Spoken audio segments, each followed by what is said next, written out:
देखो,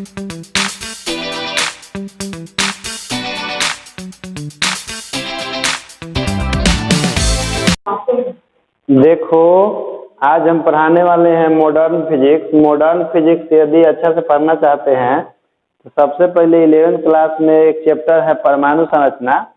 यदि परमाणु संरचना को पूरी तरह से पढ़ लिया जाए एक बार अच्छी तरह से, तो मॉडर्न फिजिक्स के कम से कम तो 4 लेसन आराम से बहुत अच्छा समझ में आ जाता है।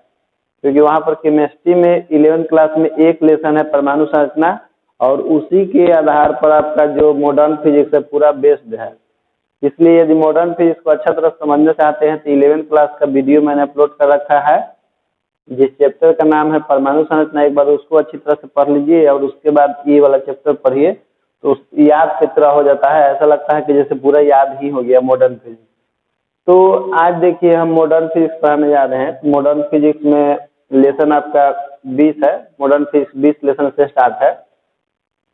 मॉडर्न फिजिक्स के अनुसार तो लेसन 1 है, लेकिन पूरे बुक के अनुसार लेसन 20 है। चैप्टर का नाम है विकिरण एवं द्रव्य की द्वैत प्रकृति। विकिरण मतलब कि रेडिएशन, और द्रव्य मतलब पदार्थ की दोहरी प्रकृति। तो ये ऐसे पहले वैज्ञानिकों का अवधारणा था कि केवल प्रकाश में 2 तरह के गुण होते हैं, लेकिन बाद में डी ब्रोगली ने आगे चल के सिद्ध कर दिया कि कुछ द्रव कण होते हैं, जैसे इलेक्ट्रॉन प्रोटॉन, इसमें भी 2 तरह के गुण होता है, तरंग वाला और कण वाला।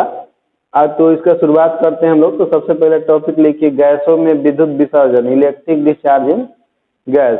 तो देखिए जनरली गैस में विद्युत धारा का प्रवाह नहीं होता है, क्योंकि गैस जो होता है विद्युत की कुचालक होता है। तो वातावरण के तापमान पर यदि गैस में हम लोग विद्युत धारा प्रवाहित करते हैं तो कोई विद्युत धारा का प्रवाह नहीं होता है। लेकिन यदि हम लोग किसी विसर्ग नली में लेकर के, विसर्ग नली में हम लोग गैस को लेकर के धीरे धीरे इसके प्रेशर को घटाया जाता है, यानी कि इसके दाब को घटाया जाता है, तो एक ऐसा सिचुएशन आता है कि गैस में विद्युत धारा प्रवाह होने लगता है चिंगारी के रूप में। तो चिंगारी के रूप में मतलब विद्युत जो है विसर्जित होने लगता है चिंगारी के रूप में, इसलिए इसको कहा जाता है गैसों में विद्युत विसर्जन। सबसे पहले लिखिए गैसों में विद्युत विसर्जन और डैश दीजिए। अब लिखिए इसमें साधारण दाब पर प्रायः सभी गैस विद्युत की कुचालक होती है। साधारण दाब पर प्रायः सभी गैस विद्युत की कुचालक होती है, विद्युत की कुचालक होती है। लेकिन यदि दो इलेक्ट्रोडों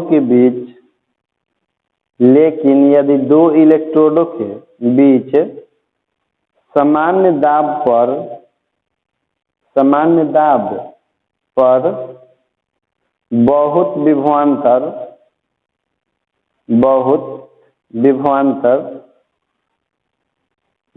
विभवांतर ब्रैकेट में लिखिएगा 20,000 वोल्ट या 20 किलो वोल्ट आरोपित किया जाता है, तो गैसों में विद्युत का प्रवाह चिंगारी के रूप में होने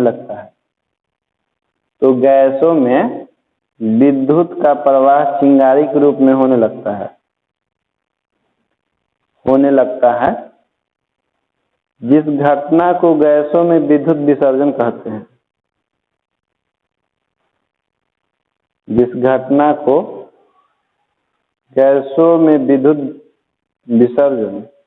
हैं।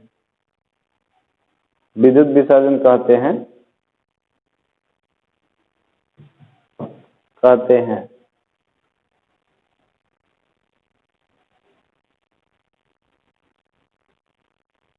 देखिए इसका मतलब क्या है कि जनरली गैस से विद्युत धारा का प्रवाह नहीं होता है, लेकिन यदि किसी ट्यूब में गैस को लेकर के और उसकी दाब को बहुत कम कर दिया जाए और उसको 2 इलेक्ट्रोडों के बीच में 20,000 वोल्ट या 20 किलो वोल्ट विभवांतर आरोपित किया जाता है, तो इसमें विद्युत धारा का प्रवाह चिंगारी के रूप में होने लगता है।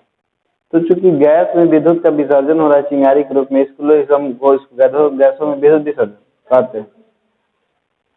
तो इस डायग्राम को नोट कर लीजिए। हाँ देखिए सब कुछ डायग्राम बना लिए होंगे। कई बार देखिए बुक में दिया हो रहता है कि यहाँ पर विभवांतर 10,000 रहता है, तो 10,000 विभवांतर का प्रयोग उस समय किया जाता है जब इसमें गैस के दाब को बहुत कम कर दिया जाता है। 20,000 विभवांतर का प्रयोग उस समय किया जाता है जब इसमें दाब जो है सामान्य दाब लिया जाता है। तो देखा गया कि जब इसमें विद्युत धारा का प्रवाह होता है तो कैथोड से एक विशेष प्रकार की किरण निकलती है जो एनोड के सामने वाली दीवार पर इधर जाकर टकराती है, जिससे हरे रंग का प्रकाश उत्पन्न होता है चिंगारी के रूप में। ऐसा देखा गया।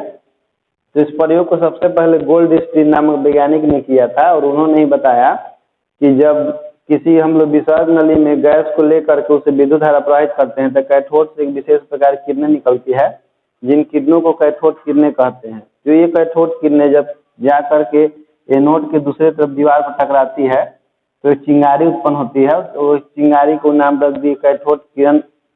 जो निकल रहा था तो उसको नाम ही रख दिया कैथोड किरण। और बताएं कि जो कैथोड से जो भी निकलता है जो किरण के रूप में चलता है उसको हम लोग कैथोड किरण कहेंगे। लेकिन बाद में जे थॉमसन ने इस कैथोड किरणों के गुणों का अध्ययन किया तो पता चला कि एक्चुअल में कैथोड किरणें नहीं है, वो एक्चुअल में एक कण है जो बहुत तीव्र गति से चलने के कारण हमको सीधा दिखाई देता है किरण के रूप में। तो उस कैथोड किरण को जे थॉमसन ने नाम रख दिया इलेक्ट्रॉन नाम रख दिया इसके गुणों का अध्ययन करने के बाद। लेकिन शुरू में ऐसा माना जा रहा था कि कैथोड से जो भी निकल रहा है वो किरण है, उसको कैथोड किरण कह रहे थे कौन, गोल्डस्टीन। लेकिन जे थॉमसन ने प्रयोग के द्वारा सिद्ध कर दिया कि नहीं, वो किरण नहीं है, वो कण है, लेकिन तीव्र गति से चलने के कारण किरण के रूप में दिखाई देता है, लेकिन एक्चुअल में होता क्या है, वो तो कण होता है। तो इसके बाद नोट लिखिएगा, नोट लिखिए, गैस का दाब घटने पर गैस का चालकता बढ़ता है। गैस का दाब घटने पर गैस का चालकता बढ़ता है, गैस का चालकता बढ़ता है तथा गैस का दाब बढ़ने पर चालकता घटता है। गैस का दाब घटने पर गैस का चालकता बढ़ता है तथा गैस का दाब बढ़ने पर चालकता घटता है, चालकता घटता है, घटता है। देखिए ये तो हो गया कि जैसे हम गैस के दाब को घटाते जाते हैं धीरे धीरे तो गैस जो होती है विद्युत की सुचालक हो जाती है। लेकिन सामान्य दाब पर अधिकांश गैस जो होती है विद्युत की सुचालक होती है। तो अगला नोट लिखिए कि निम्न दाब पर गैस विद्युत की सुचालक होती है। निम्न दाब पर गैस विद्युत की सुचालक होती है। गैस विद्युत की सुचालक होती है, सुचालक होती है। इसके बाद लिखिए टॉपिक कैथोड किरणें। कैथोड किरणें, कैथोड किरणें। देखिए कैथोड किरणों का खोज तो वास्तविक रूप में गोल्डस्टीन ने किया था, लेकिन उसके गुणों का अध्ययन जो विस्तार पूर्वक जे थॉमसन ने किया था, इसलिए सारा श्रेय जो है जे थॉमसन उठा लिए कैथोड किरणों के गुण के बारे में। तो डह देकर लिखिए 1897 में 1897 में जे थॉमसन ने बताया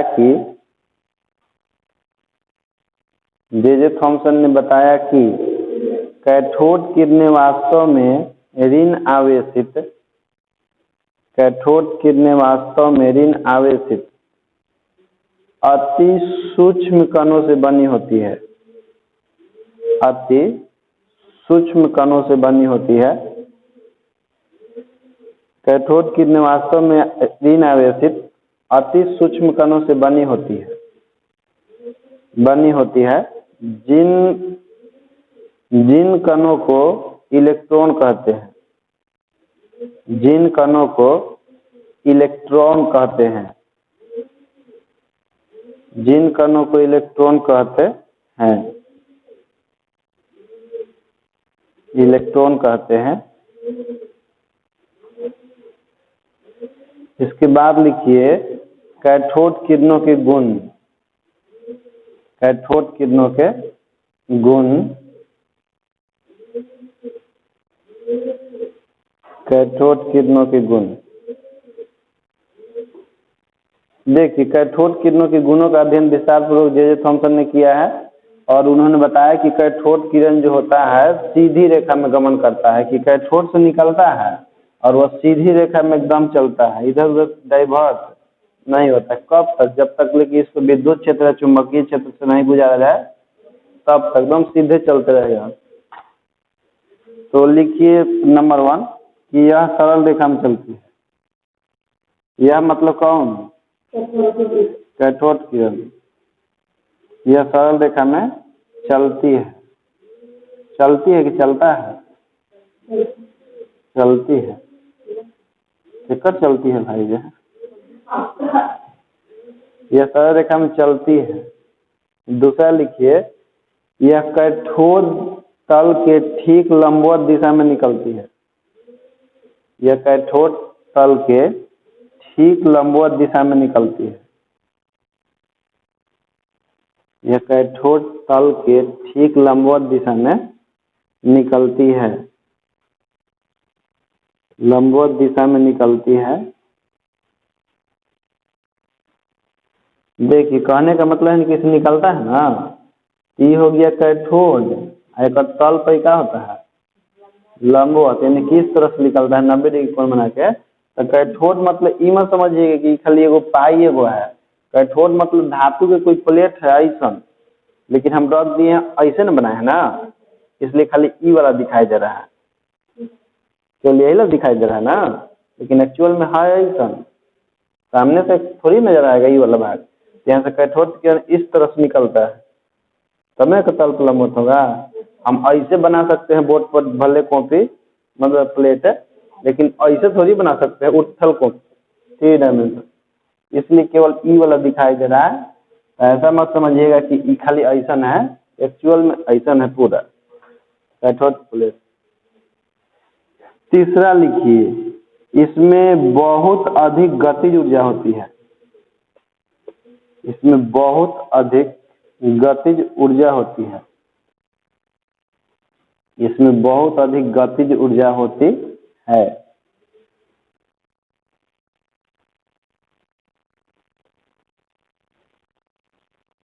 निकलता है तो एकदम बहुत गति से चलता है, तीव्र गति से दम। तो सोच लो, तीव्र गति चलेगा तो कोई से टकराएगा तो जाके कुछ ना कुछ तो होबे करेगा।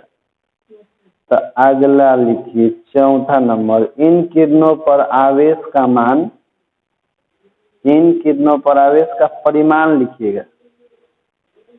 इन किरणों पर आवेश का परिमाण, आवेश का परिमाण 1.6 गुना 10 के पावर माइनस 19 कूलम। 1.6 गुना 10 के पावर माइनस 19 कूलम होता है। होता है। पांचवा लिखिए, यह प्रतिदीप्ति उत्पन्न करती है। यह है प्रतिदीप्ति उत्पन्न करती है। प्रतिदीप्ति उत्पन्न करती है। प्रतिदीप्ति उत्पन्न करती है मतलब कि जाके टकराता है ना, चमकता है, विशेष प्रकार की चमक। कैसा प्रकाश उत्पन्न करता है? जैसे जाके टकराता है ना इधर एनोड के दूसरे तरफ, तो जाके इधर टकराने पर प्रतिदीप्ति उत्पन्न करता है, चमकता है। टकराने के बाद जैसे खुश हो जाता है, खुश हो जाता है, इसलिए हरा प्रकाश उत्पन्न करता है। खुश होकर के कैसे मियाँ चक्र हरियर हो जाता है टकरा के नहीं जाकर, तो हरा प्रकाश उत्पन्न करता है। तो हम लोग भी खुश हो जाते हैं कि वाह सच्चों में टकरा कितनी किया। अच्छा, पांचवा लिखिएगा। हाँ, छठा लिखिए, यह गैसों को आयनित कर देती है। यह गैसों को आयनित कर देती है। यह गैसों को आयनित कर देती है। देखो, गैसों को आयनित करती है कहने का मतलब है ना कि इसमें जो भी गैस रहेगा ना तो उससे टकराएगा। तो गैस जो है अणु परमाणु से मिलकर बने होते हैं। गैस अणु परमाणु से मिलकर बना हुआ है, समान रूप में गैसें जो है उदासीन होती है। तो जब गैस से जाके टकराता है ना तो गैस के अंदर से इलेक्ट्रॉन का उत्सर्जन करवा देता है, क्योंकि ये बहुत तीव्र गति से चलता है। इसके पास काइनेटिक एनर्जी होता है, गतिज ऊर्जा, कि टकराएगा तो अपना ऊर्जा का कुछ हिस्सा किसको दे देगा, अणु परमाणु को। जो भी अणु परमाणु रहे तो उस अणु परमाणु में उपस्थित इलेक्ट्रॉन जो उस ऊर्जा को ग्रहण करके इस अणु परमाणु से बाहर निकल जाता है। तो जब भी किसी परमाणु में इलेक्ट्रॉन की कमी होगी तो ऋण आवेश आवेशित होगी कि नहीं। ऋण आवेश आवेशित कणों को हम लोग आयनित कण कहते हैं। जब भी किसी गैस से गुजरता है तो गैस के अणु परमाणुओं को आयनित कर देता है। आयनित करता है मतलब आयन में बदल देता है, प्लस में बदल देता है, क्योंकि उससे इलेक्ट्रॉन का उत्सर्जन हो जाता है। किससे, अणु परमाणु से। 7वां लिखिए, यह चुंबकीय तथा विद्युत क्षेत्र में विचलित हो जाती है। यह चुंबकीय तथा विद्युत क्षेत्र में विचलित हो जाती है। चुंबकीय तथा विद्युत क्षेत्र में विचलित हो जाती है। विचलित हो जाती है। देखिए क्या किया गया ना, इस पूरा व्यवस्था को एक तरफ ऋण प्लेट और एक तरफ धन प्लेट रख दिया गया। अब धन प्लेट और ऋण प्लेट के बीच में एक समान विद्युत क्षेत्र होता है। अब विद्युत क्षेत्र की दिशा किधर होता है, धन प्लेट से, ऋण प्लेट की। अब प्रबल विद्युत क्षेत्र होता है ना, जब इसमें रखा गया तो देखा कि एक कठोर किरण मुड़ जा रहा है धन प्लेट की ओर। तो इससे अनुमान लगाया कि पक्का जो भी हो ऋण आवेशित होगा, तब जाके धन आवेश की ओर क्या हो रहा है, आकर्षित हो रहा है। धन आवेश की ओर आकर्षिट हो रहा है, इसलिए पक्का ऋण आवेश होगा। जैसे मान लो कि कोई आया, हम लोग को नहीं पता है कि वो लड़का है कि लड़की है, लेकिन देख रहे हैं कि वो अट्रैक्शन जो है विपरीत, मतलब किसी एक प्रकार के है जिसके बारे में हम जानते हैं। जिस मान लेते हैं कि उसका अट्रैक्शन लड़की की तरफ है, तो हम लोग समझ रहे हैं कि पक्का ही लड़के होगा, तब जाके इसका अट्रैक्शन किसकी तरफ, लड़की की तरफ है।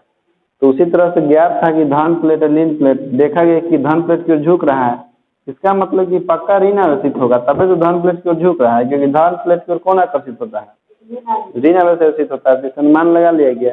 इसी व्यवस्था को जब चुंबकीय क्षेत्र से गुजारा गया, चुंबकीय क्षेत्र का मतलब कि एक तरफ चुंबक का नॉर्थ पोल रख दिया गया, एक तरफ चुंबक का साउथ पोल रख दिया गया। तो देखा था कि झुक जा रहा है किधर की, नॉर्थ की ओर झुक रहा है। यानी कि जब भी इसको किसी, क्योंकि आवेशित कण नहीं है, इलेक्ट्रॉन एक आवेशित कण है, आई जब भी गति करेगा चुंबकीय क्षेत्र में, तो जब भी कोई आवेशित कण चुंबकीय क्षेत्र में गति करता है तो उस पर बल लगता है। इस बल को हम लोग जानते हैं F बराबर Q into V cross B, जानते हैं कि नहीं। जहाँ Q होता है कण का आवेश, इसको चुंबकीय क्षेत्र से भी गुजारेंगे तो चुंबकीय क्षेत्र इस प्रकार लगाएगा, इसका कुछ ना कुछ आवेश है और गति करेगा तो इसका कुछ ना कुछ वेग होगा। कहाँ से गुजर रहा है, चुंबकीय क्षेत्र से, तो चुंबकीय क्षेत्र उस प्रकार लगाएगा, बल लगाएगा, तो अपना ओरिजिनल पोजीशन से विचलित हो जाता है। विचलित होकर किधर चल जाता है, नॉर्थ पोल की ओर। इससे पता चलता है कि पक्का आवेशित कण है, क्योंकि विद्युत क्षेत्र में विक्षेपित हो रहा है चुंबकीय। इस कण का आवेश बाद में ज्ञात किए थे RA मिलीकण, RA मिलीकण ज्ञात किए थे इस कण का आवेश। कण का आवेश का मान होता है 1.6 × 10⁻⁻। लेकिन इसको खोज कौन किए थे, गोल्डस्टीन का कठोर किरण की खोज किए थे। जे थॉमसन बताएं कि इलेक्ट्रॉन है। आज RA मिलीकण आगे चल के खोज किए कि नहीं, इसका आवेश का मान होता है 1.6 × 10⁻⁻19 कूलम। किस एक्सपेरिमेंट द्वारा, तो तेल बूंद प्रयोग द्वारा, क्योंकि तेल में भी तो इलेक्ट्रॉन प्रोटॉन होगा। हाँ, तो कै गो लिखे, 7वां। 8वां लिखिए, यह भारी धातुओं जैसे टंगस्टन, यह भारी धातुओं जैसे टंगस्टन इत्यादि से टकराकर, यह भारी धातुओं जैसे टंगस्टन इत्यादि से टकराकर,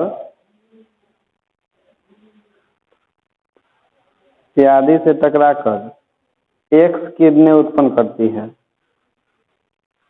एक्स किरणें उत्पन्न करती है, एक्स किरणें उत्पन्न करती है। देखिए, जब भी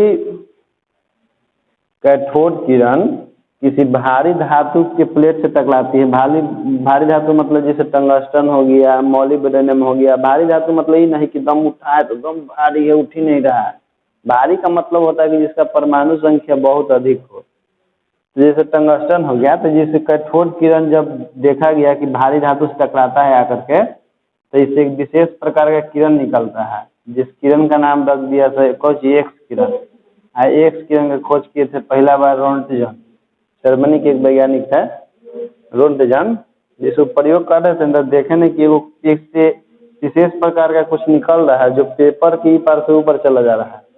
पेपर किस पार से, तो देखिए कि ही पार से भाई प्रकाश तो जनरली प्रकाश जो है किसी पेपर के द्वारा रोक लिया जाता है ना, या कॉपी के द्वारा, तो देखिए उस तरफ से कहा जो नजर आ रहा है, तो ये कि पक्का कुछ ना कुछ एक निकल रहा है। तो देखिए कि लाइट निकल रहा है, ऊपर चेंज हो रहा है, और जो ई पार से ऊ पार हो जा रहा है, ई पार से ऊ पार हो जा रहा है मतलब कोई चीज क्रॉस कर जा रहा है ना, तो कह दी कि क्रॉस किरण है। लेकिन देखो क्रॉस के साइन में केकरा ऐसा है, यही से क्या कहते हैं एक्स किरण। तो जब भी कैथोड किरण या इलेक्ट्रॉन किसी भारी धातु सतह टकराता है, तो उससे एक विशेष प्रकार की किरण निकलती है, उस किरण को नाम रखेंगे एक्स किरण। इसको टिक आउट कर लो, ऑब्जेक्टिव में आता है बराबर कि भारी धातु से इलेक्ट्रॉन के टकराने पर या कैथोड किरणों के टकराने पर क्या होता है, तो एक्स किरणों की उत्पत्ति होती है। अब अगला लिखिए, कैथोड किरणें फोटोग्राफिक प्लेट को, कैथोड किरणें फोटोग्राफिक प्लेट पर पड़ती है, कैथोड किरणें फोटोग्राफिक प्लेट पर पड़ती है तो रासायनिक प्रभाव उत्पन्न करती है, तो रासायनिक प्रभाव उत्पन्न करती है, रासायनिक प्रभाव उत्पन्न करती है पर उत्पन्न करती है। देखिए फोटोग्राफिक प्लेट का मतलब होता है कि रील देखे हैं कैमरा में जो लगाया जाता है, अब तक खैर मेमोरी वाला जमाना आ गया, आदमी मेमोरी कार्ड लगा के फोटो खींच के उसमें सेव कर लगाया, लेकिन पहले के जमाने में रील आता था जो हम लोग कैमरा में अंदर लगाते थे, नेगेटिव वाला फोटो देखे हैं कि नहीं। हाँ, तो उसको वो उसी को बोला जाता है फोटोग्राफिक प्लेट। फोटोग्राफिक प्लेट पर जब डाला गया कैथोड किरण को, तो देखा गया कि फोटोग्राफिक प्लेट खराब हो जाता है। खराब हो जाता है मतलब कि रासायनिक पदार्थ से बना होता है। फोटोग्राफिक प्लेट के ऊपर जो लेप होता है ना, तो लेप जो है रासायनिक पदार्थ से बना होता है, और जब कैथोड किरण को उस पर डाला गया तो देखा गया कि रासायनिक अभिक्रिया करके खराब हो जाता है। कहने का मतलब है कि कैथोड किरणें जो होती है फोटोग्राफिक प्लेट को प्रभावित करती है, मतलब उसको खराब कर देती है। चलिए इसके बाद लिखिए अब टॉपिक है, देखिए विशिष्ट आवेश। विशिष्ट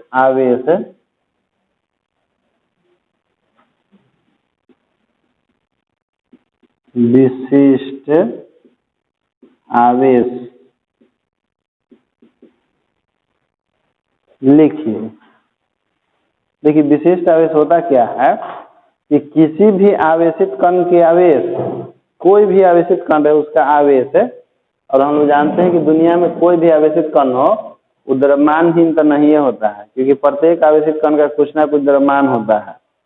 तो किसी भी आवेशित कण का आवेश, चाहे आवेश किसी फॉर्म में हो, और उसके द्रव्यमान के अनुपात को विशिष्ट आवेश कहते हैं। जैसे मान लीजिए कि इलेक्ट्रॉन का विशिष्ट आवेश निकलना है, तो इलेक्ट्रॉन का आवेश अब एटम इलेक्ट्रॉन का द्रव्यमान जो हल करके आएगा वही इलेक्ट्रॉन का विशिष्ट आवेश होगा। एग्जाम में बराबर मतलब पूछते रहता है इलेक्ट्रॉन का विशिष्ट आवेश ऑब्जेक्टिव में, क्वेश्चन बैंक में देखिएगा बहुत बड़ा आया हुआ है।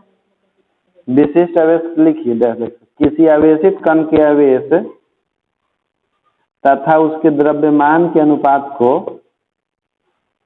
किसी आवेशित कण के आवेश तथा उसके द्रव्यमान के अनुपात को, उस कण का विशिष्ट आवेश कहते हैं।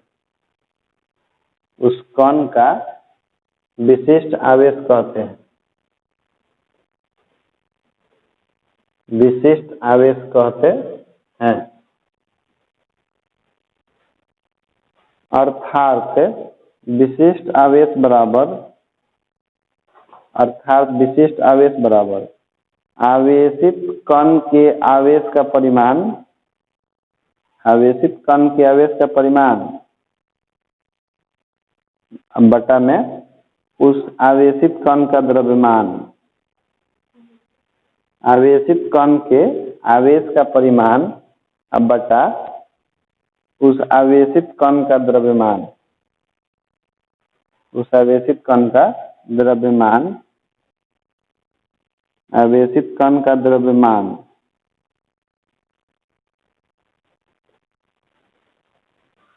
जैसे में लिखिए, जैसे में इलेक्ट्रॉन का विशिष्ट आवेश, इलेक्ट्रॉन का विशिष्ट आवेश, तो इलेक्ट्रॉन का आवेश हो जाएगा E या द्रव्यमान हो जाएगा M। तो देखिए E का मान होता है 1.6 × 10⁻⁻19 कूलम्ब बटा में 9.1 × 10⁻31 kg। तो दशमलव दशमलव कैंसिल हो जाएगा, हो जाएगा 16 बटा में 91। 31 आपके ऊपर हो जाएगा तो पॉजिटिव हो जाएगा, घटाइएगा तो 10⁻12 मात्रक हो जाएगा कूलम्ब प्रति। इसको डिवाइड किया जाता है तो आता है 0.1758 × 10⁻12 कूलम्ब प्रति केजी। इसी को हम लिख सकते हैं 1.758 × 10⁻11 कूलम्ब प्रति केजी। कहने का मतलब है ना कि 12 को जो 10 है ना, इसमें से एगो 10 निकाल के गुना कर दिए हैं। लेकिन देखिएगा बुक में जैसे कि मान लीजिए कि आप 8 को हटाइएगा तो 9 हो जाएगा, 9 को हटाइएगा तो ये होगा। तो कभी कभी देखिएगा जिसे किस फॉर्म में दिया हुआ रहेगा तो ये हो जाएगा 1.76 × 10⁻11 कूलम्ब प्रति केजी। यदि इसी को हम लोग और आगे बढ़ाएं तो 6 को हटाए तो 8 हो जाएगा कि नहीं, 1.8 × 10⁻11 कूलम्ब प्रति केजी। अब किस रूप में दिया रहेगा उसी के अनुसार हम देख लेते हैं। ज्यादातर इस रूप में दिया रहता है, ऑब्जेक्टिव में ही आता है। इलेक्ट्रॉन के विशिष्ट आवेश का मान कितना होता है तो देख लीजिए कि 1.76 × 10⁻11 कूलम्ब प्रति केजी है इधर। या इसी को देखिए कभी कभी क्या करता है कि ग्राम में भी दे देता है, तो केजी को ग्राम बदलने के लिए 1000 से भाग करना पड़ेगा ना, तो क्या सॉरी गुना करना पड़ता है कि भाग करना पड़ता है, गुना करना पड़ता है। तो केजी बटा में ना है तो गुना करेंगे तो हो जाएगा आपका पावर में 1.8 × 10⁻8 कूलम्ब प्रति ग्राम हो जाएगा। लेकिन तो देख लीजिए किस फॉर्म में है और उसी के अनुसार ठीक आउट कर दीजिएगा, ठीक ना। किसका विशिष्ट आवेश, इलेक्ट्रॉन का। अब लिखिए दूसरा नंबर एग्जाम्पल, प्रोटॉन का विशिष्ट आवेश, प्रोटॉन का विशिष्ट आवेश, प्रोटॉन का विशिष्ट आवेश बराबर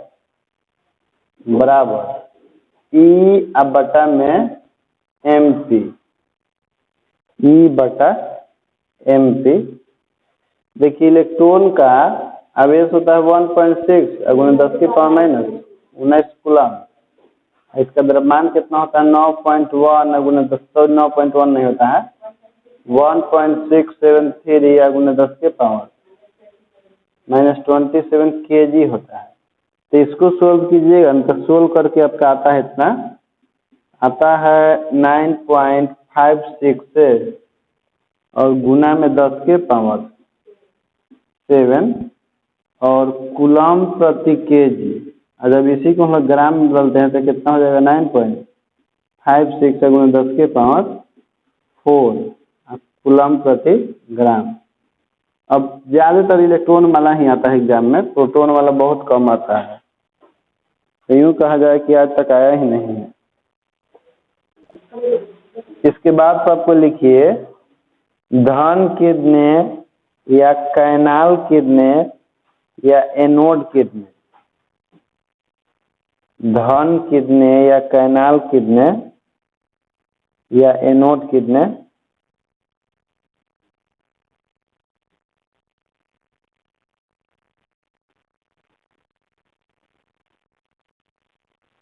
धन कितने या एनोड कितने या कैनाल कितने। देखो हुआ क्या कि जैसे कि विसर्ग नली जो था ना, तो विसर्ग नली में एक तरफ एनोड था, एक तरफ कैथोड था। जिसको हम बैटरी के धान से जोड़ते हैं ना, तो वो आपका हो जाता है एनोड, और जिसको ऋण ध्रुव जोड़ते हैं उसको कैथोड कहते हैं। ये तो बात आप लोग जानते हैं। तो देखिए इधर जो दिए ई वाला जो दिए बैटरी के धान ध्रुव से ई वाला ऋण ध्रुव, क्या किए कि कैथोड आपकी छिद्र युक्त कैथोड का प्रयोग किए। कौन? इस बार छिद्र युक्त कैथोड का प्रयोग किए गोल्ड स्टील। तो देखे ना कि आपकी किरण जो है ना इधर से निकलता है, किरण इस बार इधर से निकलता है एनोड की तरफ से। एनोड की तरफ से कुछ किरणें निकलती है, आई कैथोड के छेद से हो करके इधर जाके दीवार पर टकराती है। तो इसलिए चूंकि एनोड की ओर से निकल रहा था, इसलिए उसको नाम रख दिए एनोड किरण। एनोड किरण नाम रख दिया गया। और कहा गया कि एनोड किरण जो है धन आवेशित किरणें होती है, जो कि इसके गुण का अध्ययन करने पता चला कि जो सॉरी एनोड किरण जो है चूंकि एनोड की ओर से निकल रहा था, इसलिए इसका नाम रखा गया एनोड किरण।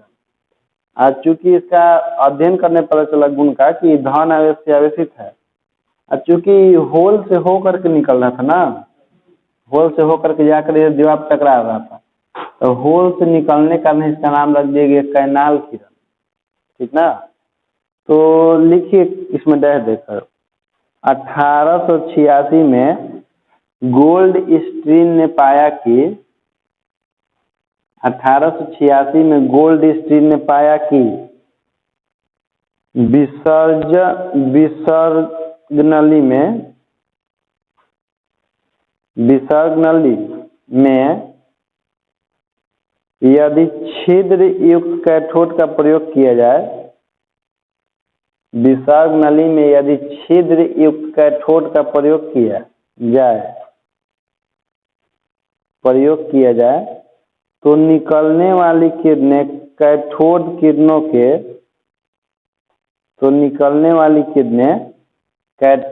किरणों के ठीक विपरीत दिशा में विक्षेपित होती है।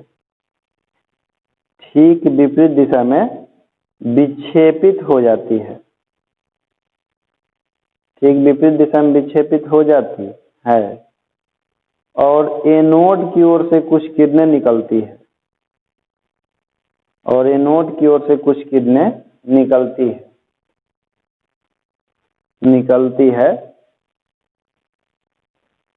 तो इन किरणों को धन किरणें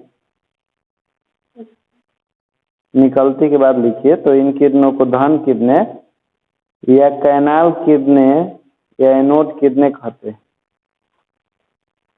धन किरणें या कैनाल किरणें या एनोड किरणें कहते हैं।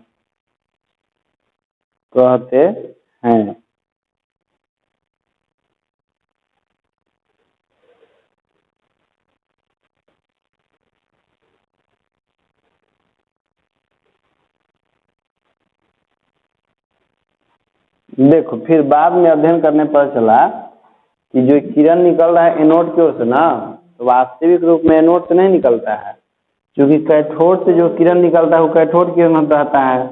और कैथोड किरण जो होता है इसमें उपस्थित गैस के अणुओं को आयनित कर देता है, गैस के अणु परमाणु को आयनित कर देता है। जब गैस के अणु परमाणु को आयनित कर दिया जाता है, तो गैस के जो अणु परमाणु होंगे धन आवेश से आवेशित हो जाएगा, क्योंकि जब कैथोड किरण उसे जाकर टकराता है तो उसको एनर्जी प्रदान करता है, उससे इलेक्ट्रॉन का उत्सर्जन हो जाता है। इलेक्ट्रॉन का उत्सर्जन होने के कारण ये धन आवेश से आवेशित हो जाती है। धन आवेश से आवेशित जो परमाणु होते हैं वही इधर की ओर गति करता है। तो बाद में पता चला, लेकिन शुरू में ऐसा माना जाता है कि कहाँ से निकलता है, एनोड से निकलता है, लेकिन ऐसा नहीं था। जिसमें अणु परमाणु थे गैस के धन आवेशित, कैथोड किरण से टकराने के बाद तो वही सब इस दिशा में गति कर रहा था। बुक पढ़िएगा तो आपको समझ में आएगा उसको। चलिए इसके बाद लिखिए टॉपिक धन किरणें या एनोड किरणों का गुण। धन किरणों या एनोड किरणों का गुण। धन किरणें या एनोड किरणों के गुण। नोट की दो के वो देख इसमें क्या किया गया था कि जैसे हाइड्रोजन गैस लिया गया था, तो हाइड्रोजन गैस में कई गो इलेक्ट्रॉन होता है? हाइड्रोजन परमाणु में एक इलेक्ट्रॉन होता है और एक प्रोटॉन होता है, उसमें न्यूट्रॉन नहीं होता है हाइड्रोजन परमाणु में। तो देखा गया कि जब हाइड्रोजन परमाणु से टकराता है कैथोड किरण, तो इससे एक इलेक्ट्रॉन निकल जाता है। तो जब एक इलेक्ट्रॉन इससे निकल जाएगा तो इसमें केवल एक प्रोटॉन बचेगा ना, तो धन आवेश से आवेशित हो जाता है और वही इस विपरीत दिशा में गति करता है। तो नंबर 1 लिखिए, इलेक्ट्रॉन नहीं प्रोटॉन लिखिए। एनोड किरणें धनावेशित आयन ब्रैकेट में H प्लस, एनोड किरणें धनावेशित आयन ब्रैकेट में H प्लस ब्रैकेट बंद होती है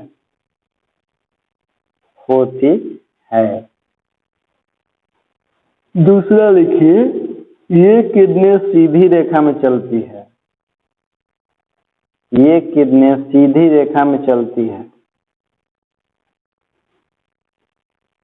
ये किरणें सीधी रेखा में चलती है।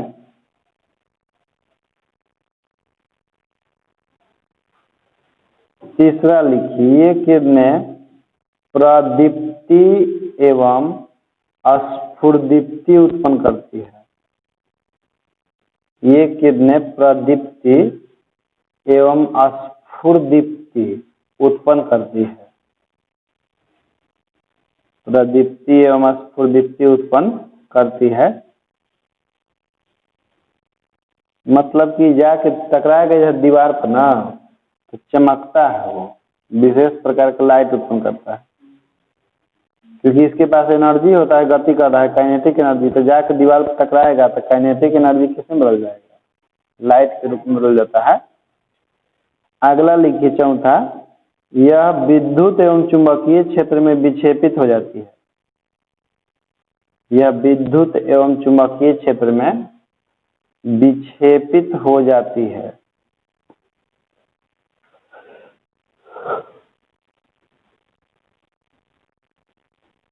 विद्युत एवं चुंबकीय क्षेत्र में विक्षेपित हो जाती है।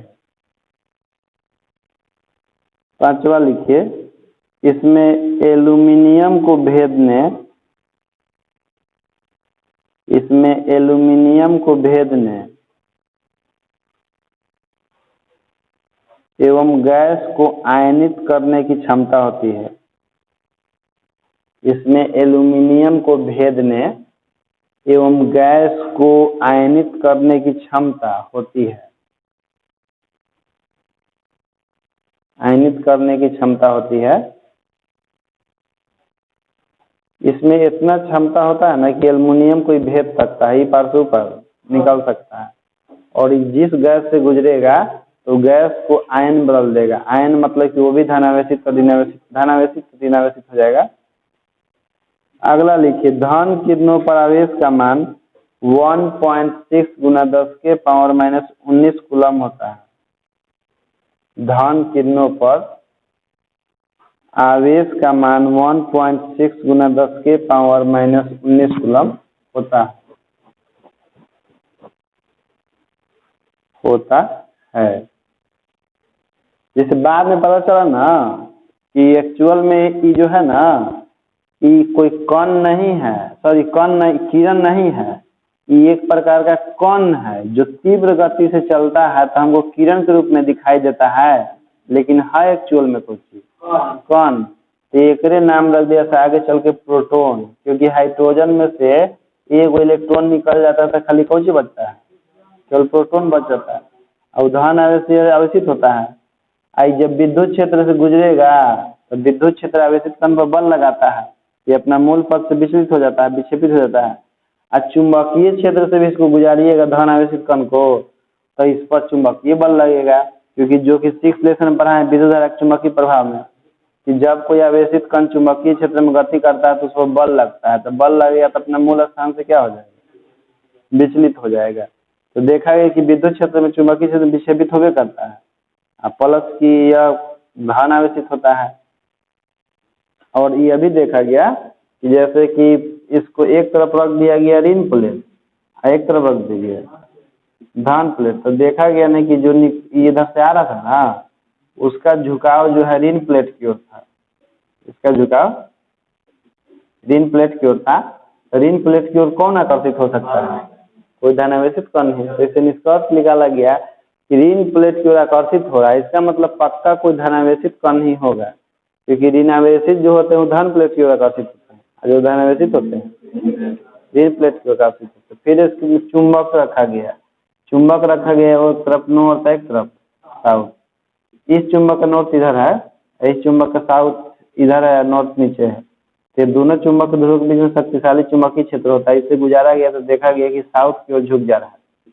तो कहा गया कि यानी कि विक्षेपित हो रहा है, पक्का आवेशित है। आवेश का पता चल गया कि धन आवेश से आवेशित है। चलिए अब लिखिए टॉपिक, देखिए अगला लिखना है, नोट है लेकिन उसको लिखे से पहले समझ लीजिए। जैसे कोई भी आवेशित कण होता है ना, तो आवेशित कण को गति प्रदान करने के लिए उसको विभवांतर दिया जाता है। किसी भी आवेशित कण को ही नहीं किए भाई उठ तो चल, अब तो चले लगेगा, या फेंक दिए तो मोशन में आ जाएगा। आवेशित कण को गतिशील कराने के लिए उसको विभवांतर दिया जाता है। जब हम विभवांतर देते हैं तो आवेशित कण गतिशील हो जाता है। गतिशील कणों की जो गतिज ऊर्जा होती है वो इलेक्ट्रॉन वोल्ट के बराबर होती है। इलेक्ट्रॉन वोल्ट किसका मात्रक होता है? ऊर्जा का मात्रक होता है। अगर नोट लिखिए तो जब एक इलेक्ट्रॉन भी वोल्ट विभवांतर द्वारा त्वरित, जब एक इलेक्ट्रॉन को भी वोल्ट विभवांतर द्वारा त्वरित किया जाता है, जब एक इलेक्ट्रॉन को भी वोल्ट विभवांतर द्वारा त्वरित किया जाता है, त्वरित किया जाता है, तो इलेक्ट्रॉन द्वारा प्राप्त गतिज ऊर्जा, तो इलेक्ट्रॉन द्वारा प्राप्त गतिज ऊर्जा, इलेक्ट्रॉन द्वारा प्राप्त गतिज ऊर्जा का मान, गतिज ऊर्जा का मान इलेक्ट्रॉन वोल्ट के बराबर होता है। इलेक्ट्रॉन वोल्ट के बराबर होता है, बराबर होता है।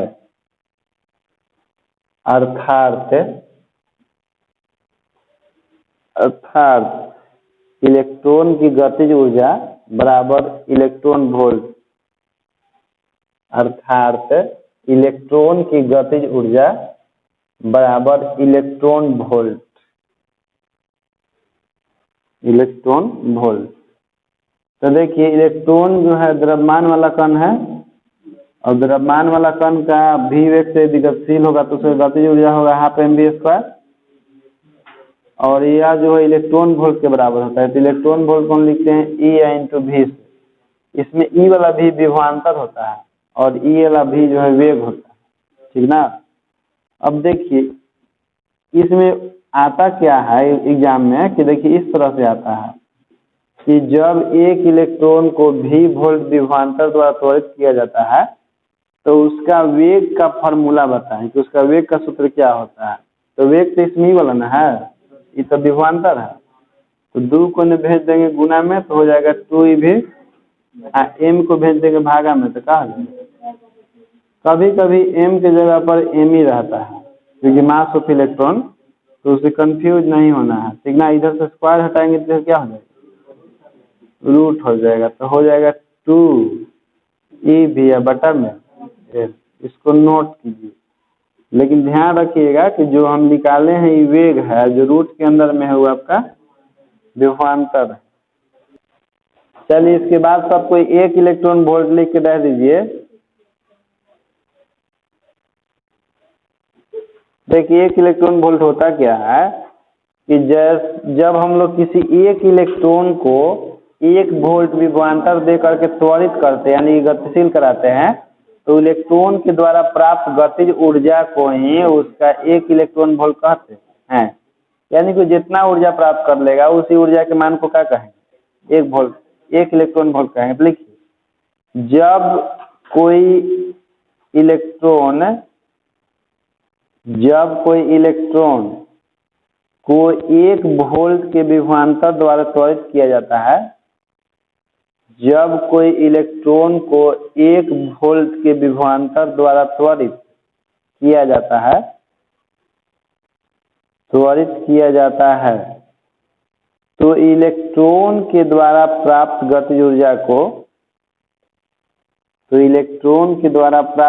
ऊर्जा को एक इलेक्ट्रॉन वोल्ट कहते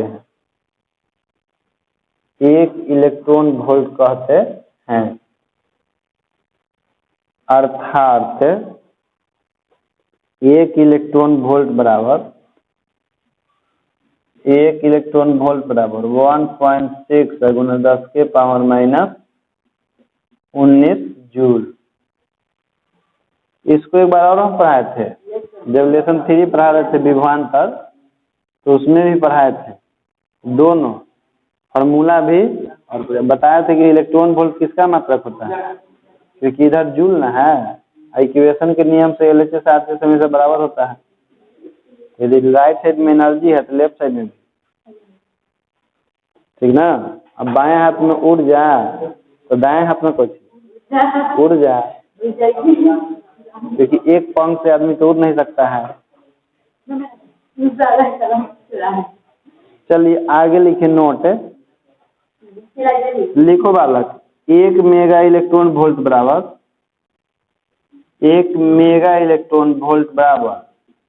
कितना होता है वैल्यू मालूम है? मेगा में 10 के पावर 6 से गुना किया जाता है, ये हो जाएगा 1.6 गुना 10 के पावर माइनस 13 जूल। दूसरा का नोट लिख लीजिएगा, 1 giga electron volt, 1 giga electron volt 1.6 गुना 10 के पावर माइनस, हाँ लिखा रहे थे ना 11 क्लास में कह रहे थे कि सर कौन सी गीगा इलेक्ट्रॉन वोल्ट, हम कहें कि हाँ तू गधे है, घर से घटुआ है, बोल रहे हैं गीगा तो सुन रहा है उल्टा पुल्टा। माइनस नहीं होता है जी, प्लस